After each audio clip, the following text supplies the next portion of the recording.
we've got our special guest joining us here today, Mark Perner of the Morning Call, the Philadelphia Daily News, and Philadelphia Inquirer, writer, editor, copy editor, layout editor, everything. Mark and I just started recently chatting on Twitter, on social media about the Sixers.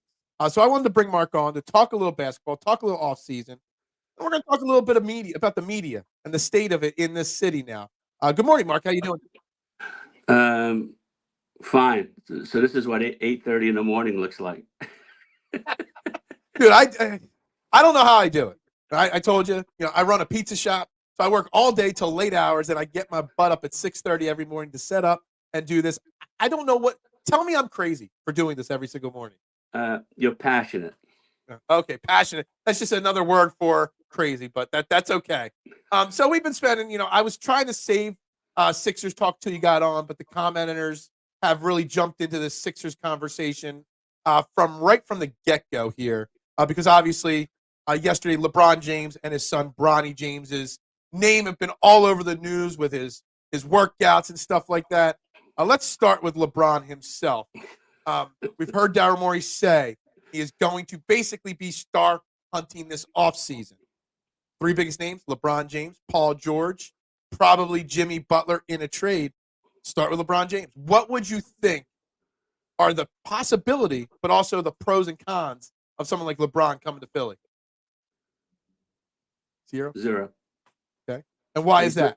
Well, first of all, I don't think he's going to be cited at Malvern Prep again, as he was last time. As soon as the season ended, I talk basketball with my son all the time. And he's always looking from it from a different perspective, which is always good. And as soon as the season was over, I texted him and I said, basically, let the LeBron circus begin. He, how do I put this? He loves to create drama surrounding him. Mm-hmm. And when he's not playing, he still wants all the talk about him. And the one way to keep the talk about him is to have his son Bronny involved. As you said earlier, the kid's not ready. This is all about LeBron's dream of playing with his son. He's definitely not taking the best interest of his son at heart. Just leave him the hell alone and let him grow up and let him be himself. But even when he was playing AAU, LeBron always made sure he was there and the cameras were on him and all that stuff. I don't want to be any part of that circus. Right now, the Sixers are built around Maxey and Embiid. And if you bring in LeBron, all of a sudden Maxey becomes your third option. Can't do that. Just can't, especially for a 39-year-old guy who is an absolute control freak and will want to come in and will want you to bring in this guy and bring in that guy. Well, how's that worked in LA? Don't tell me you won a championship, because that summer league championship that they won means absolutely nothing. And I don't want any parts of LeBron. I want guys in here who want to be here, who aren't here just as a money grab. And it's the only way you win. When you look at just like with the Eagles and that super team that they brought in a bunch of guys who were chasing the money and had no interest in being an Eagle. You need to bring in guys who want to be here, want to be part of something special. And I don't think LeBron's that guy. I'm a Jimmy Butler guy. I want you to touch on one thing there, because you said something a few moments ago. It's been sitting in my mind about, I don't even think it's a good idea for LeBron and Bronny to be on the same team. Like, do you think that is? I mean, I don't think Bronny is ready to be in the NBA. I don't even know if he'll ever be ready to be in the NBA. No. But I think the pressure of playing alongside his father is going to thrust him into a position that could set him up for massive failure in his career, right? Well, to me, this is all about what LeBron wants, not what the kid wants. And you can't do that. That's not being a good parent. You have to let the kid have his, create his own trail, and I just saw that. And He's not doing that. This is all about him wanting to be the next Griffey. Yeah. Ken Jr., Ken Sr. He wants to be the first guy to play with his son in the NBA. And I'm sure that was the plan from the day Bronny was born. And I mean, I'm not pretending here to know LeBron. I don't have any inside information on that. But just from everything else that LeBron does, it's all about LeBron. Everything is all about LeBron. And hey, he's great. I mean, probably the most talented player to ever play the game. Okay. But I'm not sure he's a winner. Jordan was a winner. Yeah. Jordan would win at any cost, and he wouldn't ask for players. He would just say, "All right, guys, come on, follow me, and we'll win this." It took him a while. We had the Pistons and all that stuff to go through, but for me, greatness. You have the talent, and then the next level is, okay, how hungry were you to win when you played? To me, that's always been a dividing line, and that's why I always look at Jordan and Bird and Magic Johnson and Bill Russell. Now, look at those guys. It's just absolute greatness, because at the end of the day, it's all about winning. We're not playing fantasy leagues here. It's all about winning, and that's why they keep score. That's why they keep standings. That's why there's playoffs. It's all about winning. And if you can't lead your team to win, that drops you a bunch of notches to me. What do you think about throw Embiid and Maxey into that conversation, talking about winners? Do you think they're winners? Do you think they won it more than, like, the way you're saying LeBron isn't a winner, Jordan was a winner? Where would you fit Embiid and Maxey into that? I know Maxey's still pretty young and early in his NBA career to fully judge, but at least Joel Embiid in that conversation. If I'm being totally honest, Yeah, totally and, honest. and, and I love The both. tagline is where your opinions actually matter on this show. So all opinions are warranted. I'm a huge Embiid guy. I'm a huge Maxey guy. Maxey showed me more in the series against the Knicks than Embiid has shown me in 5 years. Okay. When it comes to the playoffs, I mean, that kid won Game 5 by himself. He was not allowing that team to lose, and that's how Embiid has to play. Now, the problem with Embiid, though, when he gets to the playoffs, he's always banged up. He's always struggling. He's always fighting off something or other. I saw a lot more desire in the series against the Knicks than I've seen in any other season from him. And I think he felt a little bit more of the load this time than he did before, where before he would depend on Simmons, and then if it didn't work, it was basically Simmons' fault. Last year was Harden, and he saw what happened. We saw what happened there. I think this year he took a lot more accountability and really gave it his all this year. I mean, no one, being objective, Embiid left nothing on the floor in those playoffs. I mean, he gave it everything he had, and I truly believe that. That's what you need to win a championship. Now, I think if they would have faced any other team than the Knicks, I thought the Knicks were the worst matchup for the Sixers going into the playoffs. And it showed. But I think the Sixers gave the Knicks every single thing that they had. But it's hard. Hopefully there's some New York fans watching this, but it's really hard to win when you're playing 8-on-5. Well, yeah. And I love bringing that up on this show, not just in the NBA and baseball. Just officiating in general is just so atrocious right now in sports. And I don't know if you were watching last night's Phillies game. I hate, like, the theory of, like, robot umpires. But if you watch just the ninth inning of the game, and it worked for the Phillies, but it was just atrocious. And it's the same thing against that series. And it's happening in the Knicks and Pacers series right now. And across the NBA in general, it's just bad. There's no accountability for officiating in sports right now. And they're going to have to figure out a way to do it, because when you're in bed with the sports books and there's fans out there with money on the game, Mm-hmm. the first thing they're going to think of is the fix is in. Mm-hmm. And these NFL, NBA, all the pro leagues, they have to take that into account and understand that that's out there. Mm-hmm. That's out there. I mean, some of the calls I saw, and I'm not saying some didn't go the Sixers' way, Right. but there was a lot of game deciding plays that went the Knicks' way, and I you know, I think refs are intimidated, especially at MSG, because when you listen to the games, you heard it last night in at Shea in City Field. Um, the New York fans express their emotions rather loudly with oohs and ahs and oh, like I don't think they're saying ooh and ah. I think they're saying some other words. No. My point is like when a call goes against them, Yeah. you can feel it, you can hear Okay. it, you can, and I think some of the officiating, no matter what sport it is, are intimidated by that. Okay, so back to the Sixers in this offseason. Yeah, Obviously, if LeBron's not the equation, there's two theories, and I've seen a bunch of different comments, and I've been dabbling with this thought in my mind.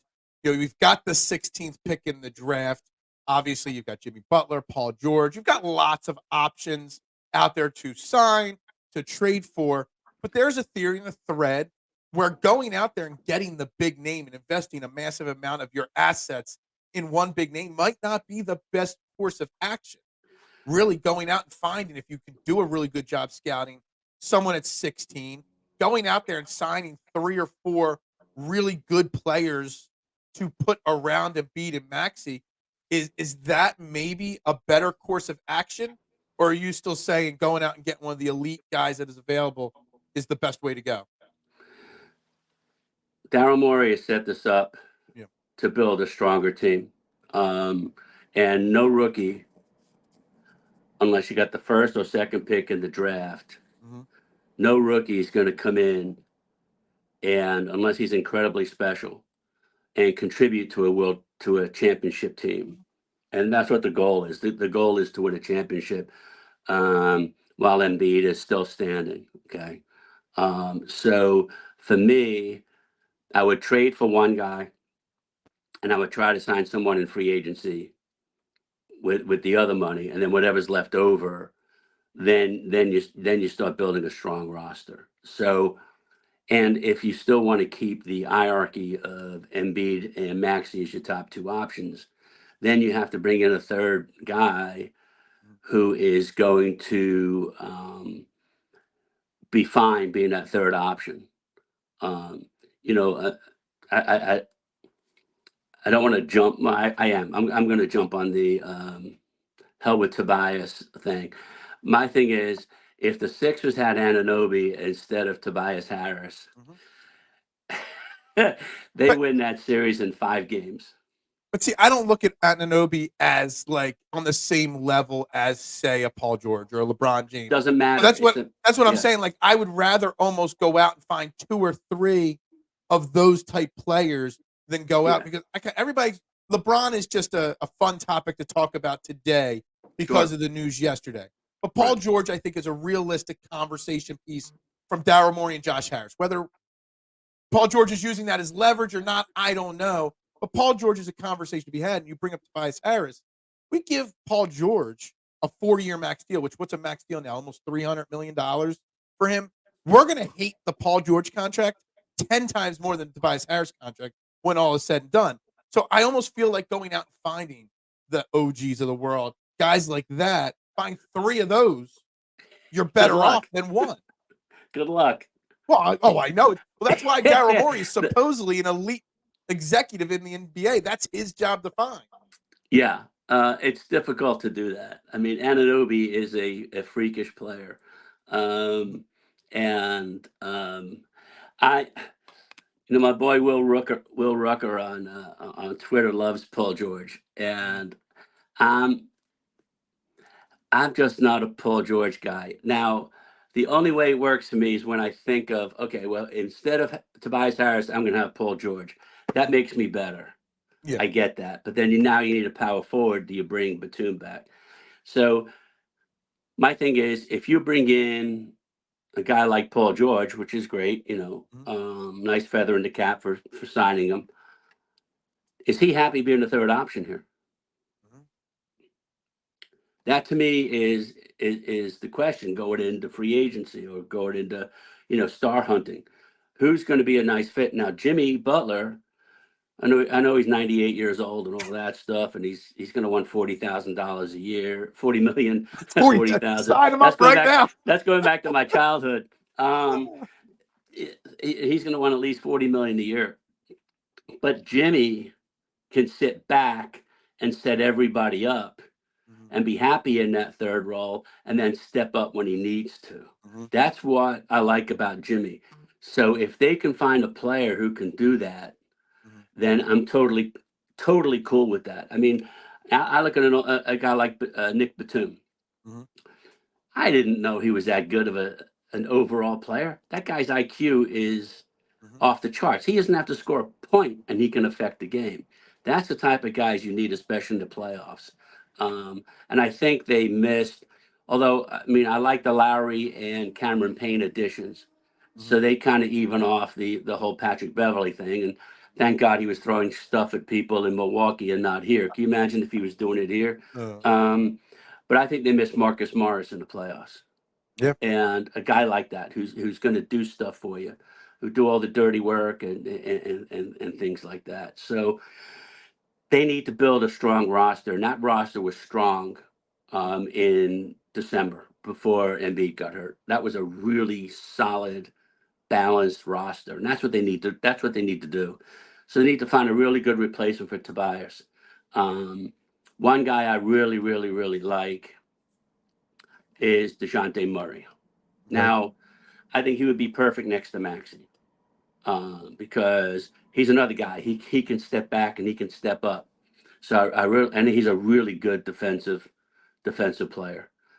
Um, so, but Atlanta would be fools if they trade DeJounte Murray.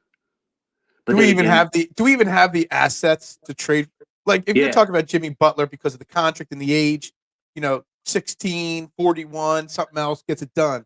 Dante Murray's pretty young. It's going to take multiple picks and they got five. They got five yeah, first-round picks they can trade. right. Well, are you willing to trade the max value to get somebody like Deontay Murray to pair with Maxey? Yeah, Yeah. Okay. All right.